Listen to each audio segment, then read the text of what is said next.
Schadenfreude? Everybody must have screamed, ah! He's a sung hero. A little pushy. Are you back from listening to Stairway to Heaven twice? Now, those are just words I looked up on the internet. Unreasonable Down, a podcast about West Virginia University basketball, starts now. Hello! What an exciting offseason, good and bad. From the studio in Nitro, West Virginia, this is Unreasonable Down. It's a podcast about West Virginia University basketball. I'm Josh Witt. I recorded the last episode of this podcast on July 25th. It's, July's typically dead season. West Virginia could have been at this point in Italy, didn't, totally understand it. But still, there's not a lot to report with that. Hey, this was the score against a team in Italy. I don't know what you do with that information. So we don't have that. But so much has happened since the 25th. Colorado goes prodigal son and returns to the Big 12. I've heard Boulder is beautiful. They have Rocky Mountains, so it's a mountain state. Deion Sanders in your conference makes your conference more exciting. Basketball teams have been pretty good, sneaky pretty good the last decade. All right, Colorado in. So you're at an odd number. You know it doesn't stop there. Then TBT, West Virginia gets taken out by Heard That. West Virginia's roster suffered a little bit in comparison to last year's roster. John Elmore gets his revenge. This is a transition year for West Virginia. It showed in the performance. Exit Kevin Jones, exit GM John Flowers, enter Chase Harler into the GM role. Let's see where Chase takes it. It will be interesting to see what West Virginia looks like in 2024. Will TBT come back to Charleston? That would be exciting. And Heard That they made it to the Final Four of the TBT. They went to Philadelphia before they lost. So congrats to them. Coach Odd Elmore. TBT, that has been the oasis in the offseason desert. TBT did not get in the way of other news. I love TBT. I welcome it every year. But so much happening in July. So TBT happens. Then West Virginia picks up another basketball commit. I hope I'm not butchering this young man's name. Ofri Nave? He's from Israel, 6'7", wing guy. Know nothing about him besides his height and where he's from. Welcome, Ofri, to the Mountaineer program. West Virginia is now up to 12 scholarship players, 1 scholarship left. But Mike Kazaza, abracadabra Kazaza. There's 1 scholarship there's 1 scholarship left, but Mike Kazaza says West Virginia may keep going. They may, how we were talking about prior to the events of June, that West Virginia can go to 13 and add on more, like NIL type scholarship, but it's not a scholarship. Thought that was off the table when the team was down to 6 players, and yet that still may be in the cards. So more dominoes to fall as far as additions to this roster. School starts this week.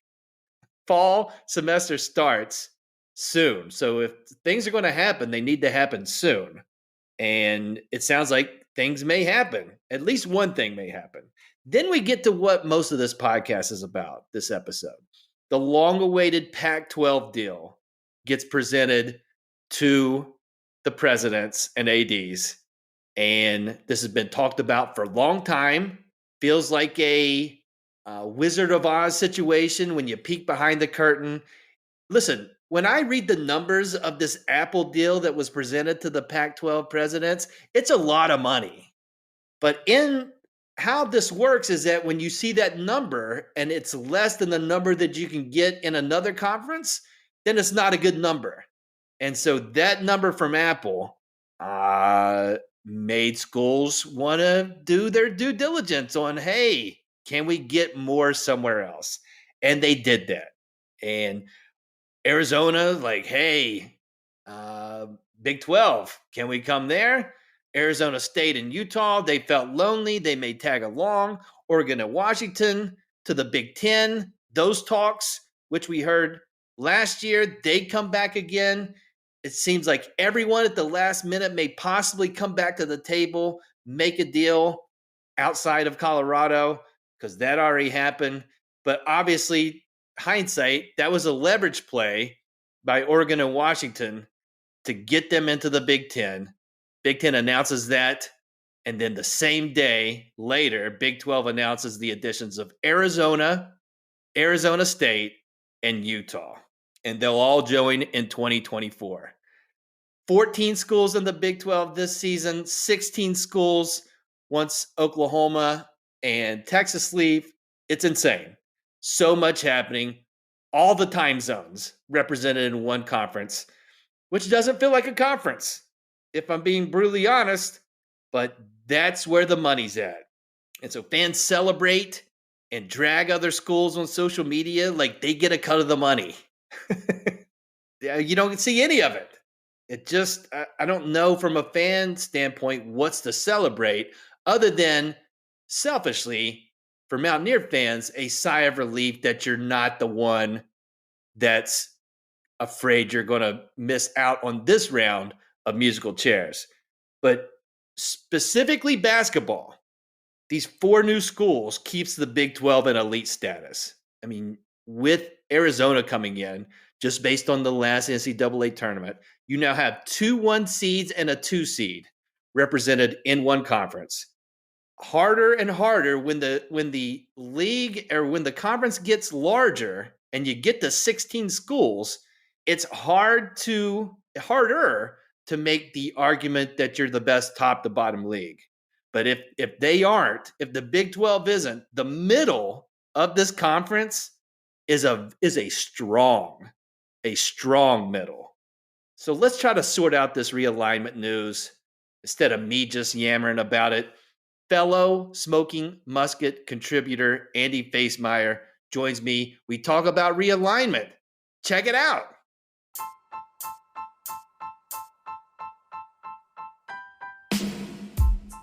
The new West Virginia University sneakers are out. They do this every year. Nike, have you heard of Nike? The Pegasus 40s in WVU colors.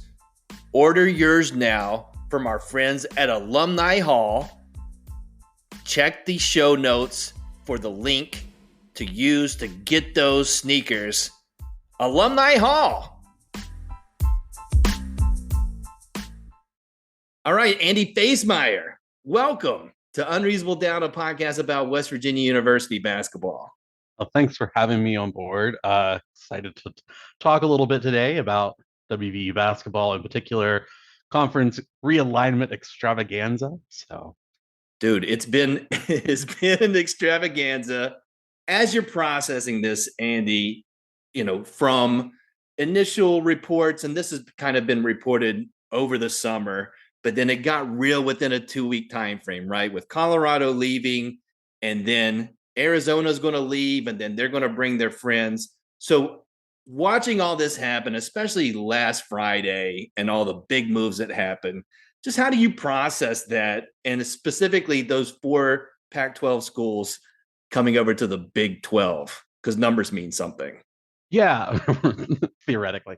Right. So, I think from my perspective, I really thought that this was the move that made the most sense as soon as the news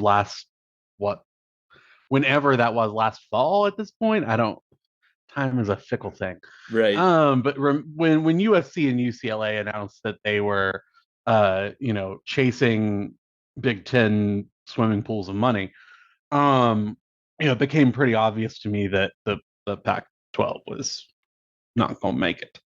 They're just for a lot of reasons. And so the 4 corner schools made a lot of sense in a realigned Big 12 for geographic reasons and competitive reasons.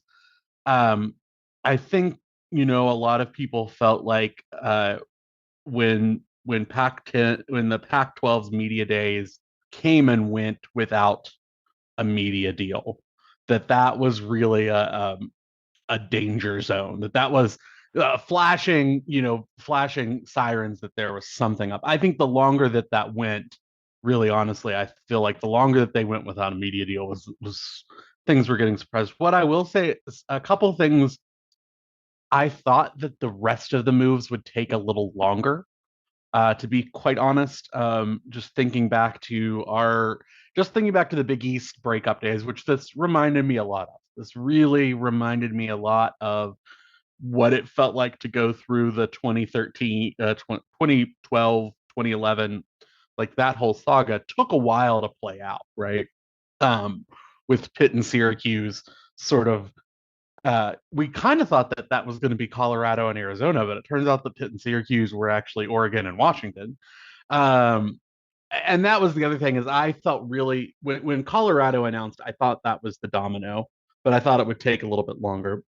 I did think at that point, there's a lot of talk about, oh, the Big 12 needs to hold off on anybody else and see if you can get Oregon and Washington.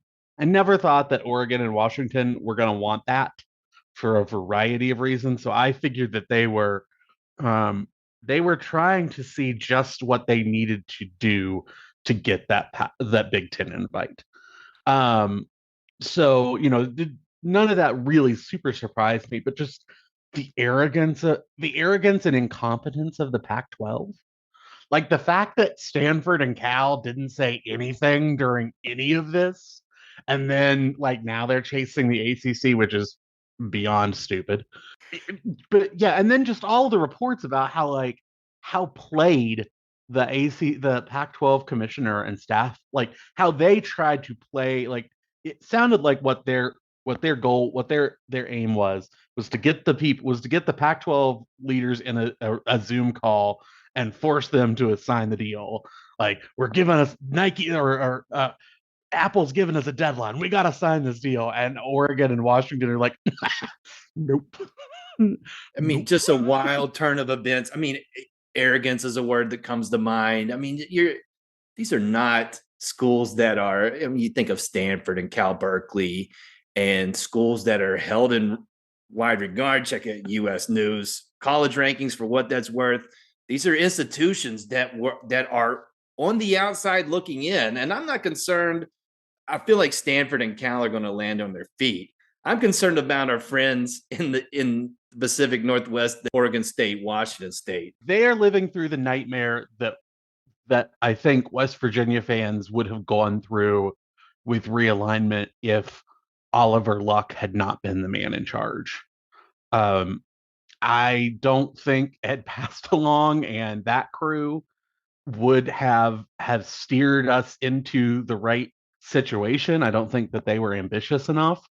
And so I feel really bad for the fans of those institutions. And we were kind of joking about this on Discord, but man, Pat Chun, he has had a summer of interesting choices. Because he could have been at WVU, and that at least the conference situation would have been great. But there was another issue. I don't know if you've heard about it, but we had our own issues this summer. So really, just an interesting summer for him to think about professionally. Yeah, I mean, I think they'll be fine in the long term. I think Washington State and Oregon State will end up in whatever the Mountain West pack ends up being. I mean, I think it's just the Mountain West adds those two schools, and that's not great for them. I mean, in terms of the money is a lot different. Although I think the Mountain West will end up, I think since they will be like the Western brand, I think they'll probably end up with an improved deal over what they have now, which isn't great by any stretch of the imagination, but it's better than nothing. I think there's been talk about Washington State dropping down. That's hard to imagine that Washington State would drop down to FCS level for football. And hard to imagine them in like the Big Sky Conference for basketball. Like from a basketball perspective, neither of those two things look like they would be in the Big Sky. As someone who works at a Big Sky institution, which is actually funny because I don't think Washington State or Oregon State would instantly be favored to win either of those conferences in either sport. Oregon State's getting some football talk, but on the basketball side, yes, I agree that it would not be a sure thing. And it's sad. And if you're Oregon State, Washington State, you look at Cincinnati as the example of how it can happen, right? Of feeling like you're taking a lateral step or a step down, and then a couple of years down the road, like Cincinnati just enters the Big 12, and then they're like the old the old kid in town with these four new schools coming in. So a weird road to get to what seems to be a life raft in this realignment stuff. So it's possible, but it's definitely not something you want to hear as a fan in the moment. And so now, Andi, we've got a 4 time zone conference. Technically 5, about half the year. Because Arizona time is its own weird thing. Although I think that's going away with daylight savings time eventually. I don't know.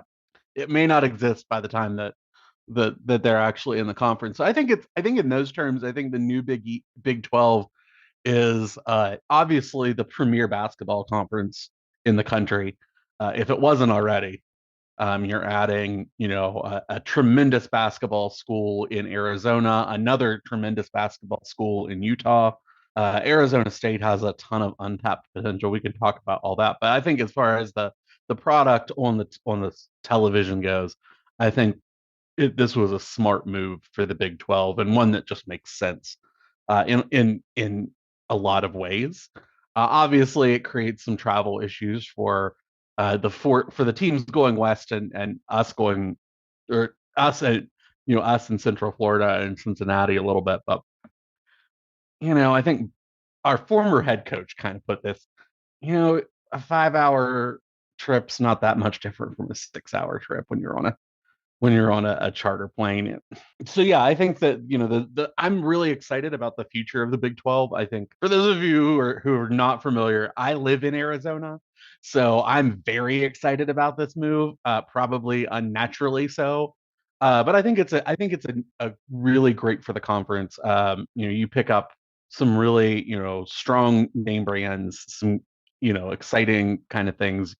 We picked up 2 big rivalries that are fun and exciting. The Holy War, for people who are not prepared for what a conference version of the Holy War is, because when it was a conference game back in the Mountain West days, it was brutal. And then the Territorial Cup is a really fun battle down here in Arizona. So I'm super excited for that part of it. I think, I think the Big 12 made the move it had to make, and we'll see what happens. I mean, realignment's not done. I think it's done for now. I think at least for the next couple weeks, maybe. I think it's done because I think the conference is thinking really smartly too about if we're going to have a product, if we're going to try and sell basketball rights as a separate product, we want to make sure that is the most competitive and the best bid that we can possibly put out there. So I think that's why you'll see the next set of moves from the conference probably be more centered on basketball. So some basketball only add-ons. Also, 18 schools is really unwieldy. I think the Big Ten's going to find that real quick. But I think the benefits, I agree with with everything you just said, Andi. I think that my standing of West Virginia, and I've been speaking about this in a microphone and before that, since West Virginia joined the Big 12, is they're on an island travel wise in the entire time they've been in the Big 12. And they're still, now Central Florida joins the party with that, and Cincinnati. But it is, from a basketball standpoint, especially for Kansas powerhouse, Kansas State, who's won the conference. The conference goes west. It doesn't even it out. West Virginia still got more travel. If it was a contest, West Virginia still wins the travel contest, or at the top. But these other schools have got to move more. It's not just a one trip to Morgantown, and that's the extent of their crazy travel. They're going to Salt Lake City. They're going to Boulder. They're going, the Texas Tech is going, crazier travels, and they have their own issues. So I think in hey, woe is us, I don't know how we win the conference because of our travel, the gap shortens a little bit with these moves for the what I would say the powers in the Big 12 basketball wise, they're going to have more to move. And I think that helps West Virginia without all the stuff that we've dealt with in the offseason. But just on paper, gets them a little bit closer together where I don't feel like West Virginia is on an island and this impedes them more than everybody else. It does bridge the gap. What do you think about that? Yeah, I think that's absolutely true. I think also having 16 teams actually helps us a lot because I think instead of having, we're not going to play round robin. That's not gonna be how Rest this in works. power. Yep. So, which round robin, there's something really nice about it. I'm a soccer fan. I watch Premier League, and everybody plays everybody. You can talk about Premier League fixture schedules, but like everybody plays everybody. At least home and away. And there's something nice about that. That was nice about the Big 12. That we could claim that everybody played everybody. We're the conference of every champion. Nonsense. But on the other hand, I think for us, and we saw it with the 14 team version that came out for next year, where we don't have to go, where we don't have as many awful road trips, right? We get Cincy and Central Florida twice. I would imagine that will continue into the future. Um, and so, yeah, I think for West Virginia, like I can imagine that they will also try and do like a weekend, like they'll try and do both the Utah schools and both the Arizona schools as like a weekend package. So you'll play Arizona and Arizona State in the same weekend just to make that travel a lot easier for like teams like us, and same with Utah, and because Salt Lake City and Provo are like 45 minutes from each other, I think. Tucson and Phoenix are a little further apart, but um, for travel purposes, that's not a bad kind of like swing. And then you could just stay, in the state for that travel day. We used to do WVU has done that with when we do like Texas trips, right? So I would imagine, and quite honestly, we've complained a lot about schedule over the years, but to be perfectly frank, the Big 12 has actually accommodated us and our travel issues pretty well, all things considered. All things Like, considered. yeah, That's right. all things considered, like, yeah, you get a run where you've got like Baylor, Kansas, Texas, and Oklahoma in a row, and Oklahoma's somehow the easy game. Um, but that's just what this conference is. And in some ways, adding some of these schools actually will help that just a little bit. It will. Um, It's a different gauntlet, but when you take the round robin out and give, and maybe UCF is in a different situation a few years from now, but getting them twice where other schools don't, with love and respect to the Golden Knights, it is an advantage in basketball right now. And it's just, one time zone versus two, and having more of that versus 3 and 4 time zone differences, and being on the East and losing that time coming back, it is a benefit to West Virginia. So, and Andy, you're in Arizona, so mhm. I know this is going to affect your answer. So specifically basketball, these 4 schools rank for you your order of excitement of the 4 Pac-12 schools that have came over here recently. When you see WVU versus that school on the schedule, rank them in order excitement from most excited to nah, I don't care. Yeah, I mean, I think I would have put Arizona at the top anyway, just because uh, all the history that Arizona has. They're a great basketball, one of the not quite blue blood, but right on that Right. edge. Yeah. Right on that edge of being one of the top programs. They play exciting basketball. They've got great facilities, a great place to watch a basketball game. So I think that's going to be right there. For me, obviously, Arizona State falls in second just because Tempe is a 2 hour drive for me versus the other places, and it's exciting to be able to see WVU. But I think and I think Arizona State. I will say this: I think Arizona State has this weird sort of like potential. It is in a massive market. They have access to a really good high school system, both in basketball and in football of around the Phoenix area is becoming a real recruiting hotbed. They can still easily recruit California, LA area. Um, they have a head coach that I don't really care for as a person, who I can't believe they returned.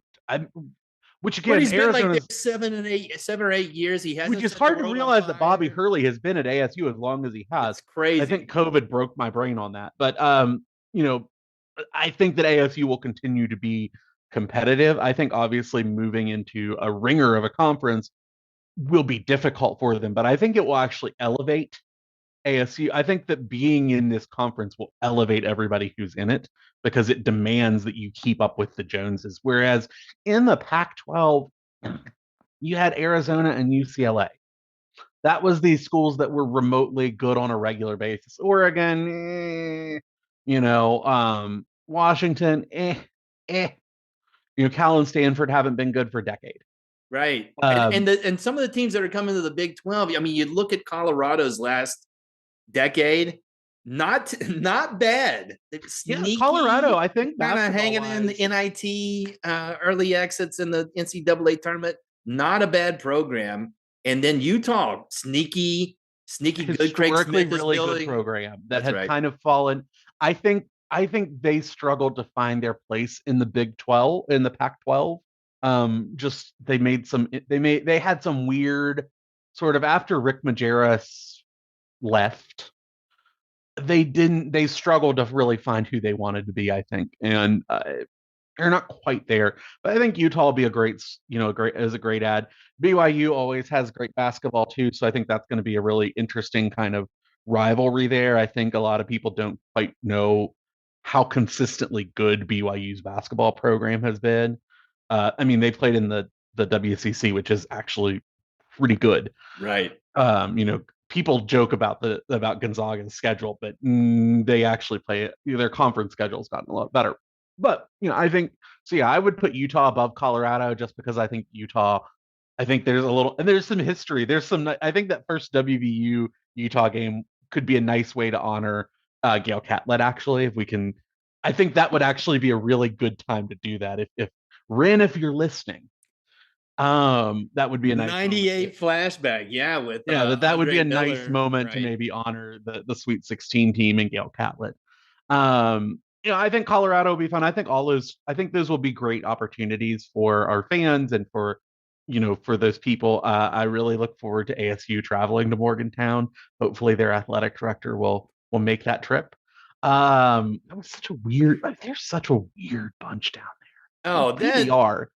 watching that press conference with the president and the AD, especially the president, it seemed like a comedy skit versus real life people. Like It's it really weird. just Michael was. Crow has been president of ASU for 20 years. 21 years. He's been president of one of the largest institutions in the country. So ASU, if you don't know, for folks who don't know, who are just learning about ASU has like 70,000 students. It's massive and it's a huge they've got a lot of online stuff. I mean, and their growth, Michael Crow has actually done a lot of that, like growing them into this gigantic institution has been one of his things that he's doing. But athletically, they have just not, I don't know. I mean, they hired Herm Edwards. They hired Herm Edwards, the basketball program, like you said, with all of the resources and in a big city. Almost like St. John's in a way of like, why isn't this better given where you're at and what the resources you have? And Patino may change that at St. John's, but the last 20 years, Arizona State basketball, it's James Harden and Like they lost some game early in the season. I'm trying to think. It was to like that. I don't know why they were even playing it. It was like one of those games. Like Um, so yeah, I think it's going to be really interesting. I mean, U of A is interesting. Obviously, I think they went through what could have been a cratering situation for almost any other program and managed to come out of it pretty quickly. Okay. Oh, Texas Southern. They lost in overtime at Texas Southern. Oh, Arizona State, right. Yeah, Yeah, there Arizona was a State lost handful of Power Five teams that lost in road games to to SWAC teams, to a right. bad SWAC team, like a 14-21 SWAC team. That's not a team you should be losing at, but why are you playing them on the road? Like, just it was a strange thing. But again, I didn't know why. I'm I'm unsure why they didn't fire him. I don't know if it was a money thing. That might have been the actual answer to it. He hasn't done bad. I mean, for Arizona State standards, he's doing okay. But we'll see. It's very exciting. So I appreciate your time, Andi. I got one more question. Selfishly for West Virginia, because this all feels like you said, it's over for now. Maybe whatever happens with Stanford going to the Atlantic Coast Conference, you can't make that up. But for West Virginia, the more rounds of this is going to happen. We all know this. In 5 years, if we had a conversation on microphones, Andi, would we be happy with where West Virginia is at in the college sports landscape? Opinion. I think so. I think that for West Virginia fans, this was probably the first round of conference realignment in 10 years that we haven't felt like we were on the verge of the abyss and that we made this through without any real drama on our side, which given this summer has been good. I think we will. I mean, I don't think anything is happening for West Virginia conference wise unless there is a seismic shift in funding and the way in which conferences and athletics pay the bills. I don't foresee the SEC, which is of the two leagues above the Big 12, which I guess that's my hot take. I don't see the SEC making any additional moves that aren't just raiding the ACC. And I don't imagine the Big Ten adding anyone else whose name is not Notre Dame. And so unless the conferences just really completely collapse, I don't foresee that because I don't think we're ever going to go to the ACC. I think the ACC is in a very precarious position, and they should probably be lucky that it was the Pac-12 and not them that fell apart this summer. Which they can thank the SEC for not wanting to deal with Clemson and Florida State, I think, for that.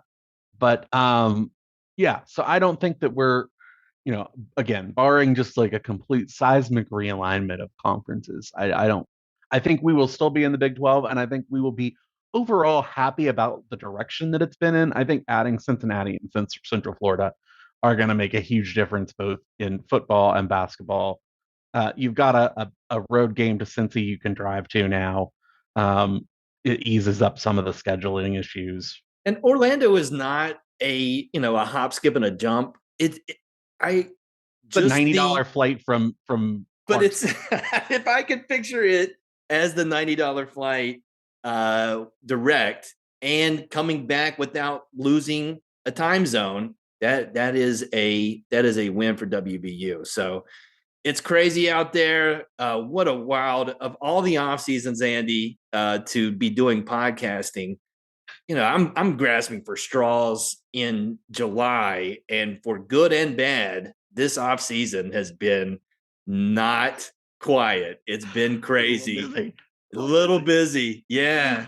I have a lot to say about the transfer portal, but I think the one sort of restrictive suggestion for restriction that I think is valid, it actually came from coaches.